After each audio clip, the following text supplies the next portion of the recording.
Just like any other MMO, you can customize the look of your character, however, all in high definition, next generation graphics. So Billy has created his character now. But today we'll actually be going in with a pre-made character. This is a little higher level. I'll be able to show you some more of the game. Also has some GM powers that we'll be using. This is the Shadowlands. This is the starting experience for the players. Up in the sky you can see Telala, your ultimate destination. However, as you can see, it is also in a great deal of trouble. Streaming from Telala, the souls is the soul stream. The soul stream are the souls of the fallen. Here in the Shadowlands that stands on the edge of the plane of death, the Defiants are using an ancient technology built by a race called the F. It is dangerous and forbidden technology, but they are using it to actually pull souls out of the soul stream, reconstitute them, and they become ascended Telalans. That is what the player is. That is where they get their power from, the souls of the past. Once the player finishes the starting experience, they end up here in Free March. Free March is on Telala. As I mentioned, Telala is in peril. Telala stands at the nexus of the planes. Around Telala is a ward, but it is cracking. And where it is cracking, the planes can push through. There are 6 planes: earth, fire, air, water, life and death, all of them threatening to burst through into Telala, where the Dengians from that plane want to take over the place, basically. In the far distance there, you can see Meridian, the capital city of the Defiants. We're actually going to use a GM power to teleport over there, and I will mention that the loading screens you'll be seeing throughout the demo would not happen if you're playing the game. They are just because we're using teleports to move great distances, and they cause a load screen. Here in Meridian, research into the technology goes on. This is also a social center for players. It's where players of MMOs will find many of the things that they're familiar with.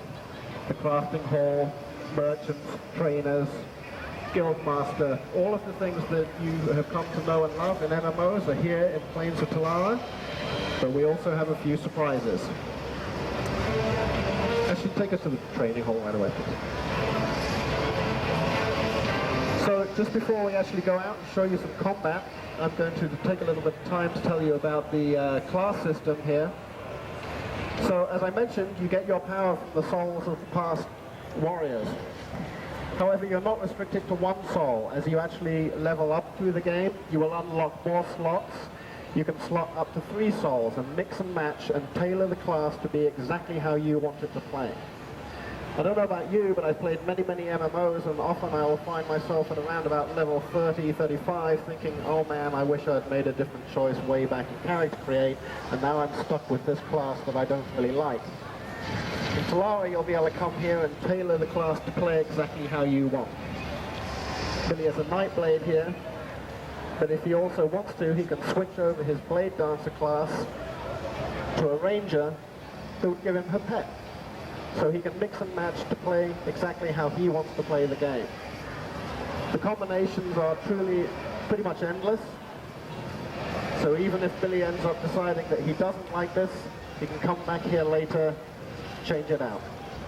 So now that Billy has set his character up how he likes it, we're going to go show you some of our dynamic content and combat. We're further into the game now on the Stonefield.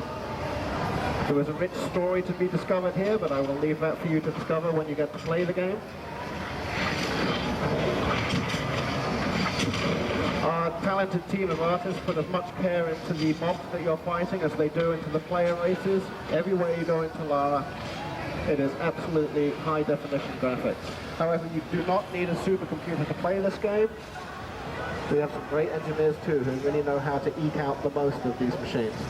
In the distance there you can see a tear. As I mentioned, tears are where the cracks in the ward are causing the planes to actually be pushing through.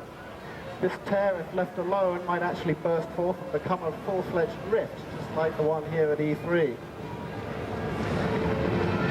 The player never knows exactly what type of rift is going to open. However, as you progress through the game, you actually get the ability to start taking matters into your own hands more and forcing these rifts to open at a time of your choosing, and eventually even getting some sort of control over which rift opens.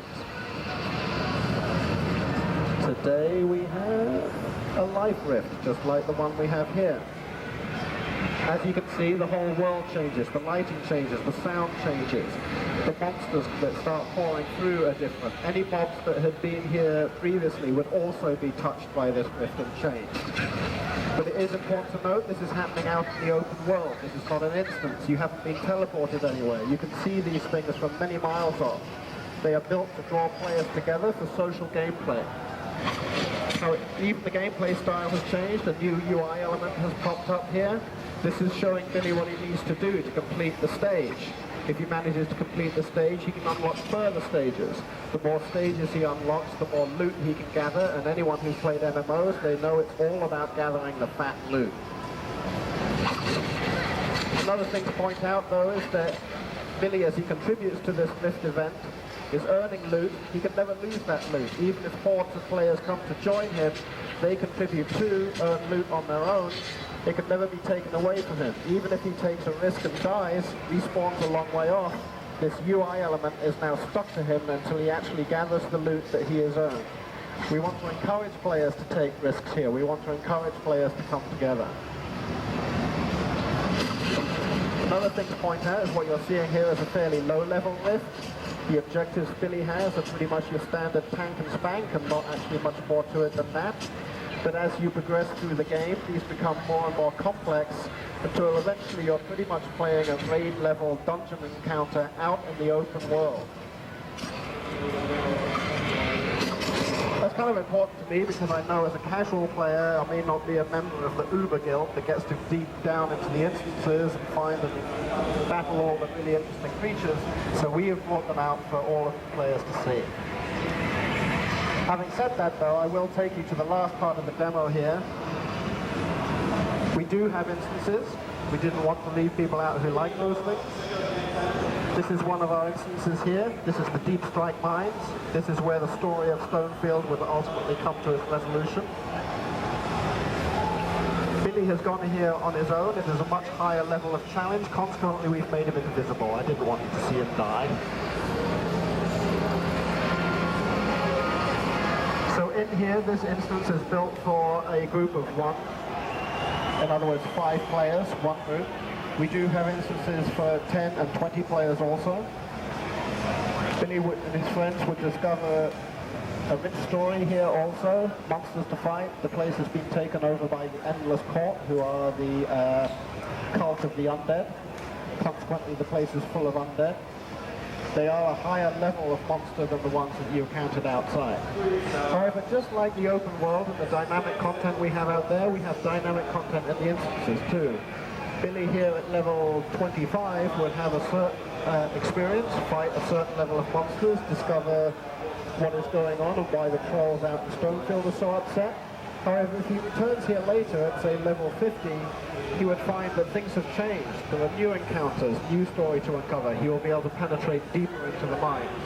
So both out in the open world and in our instances, we use our technology to deliver dynamic content to the player.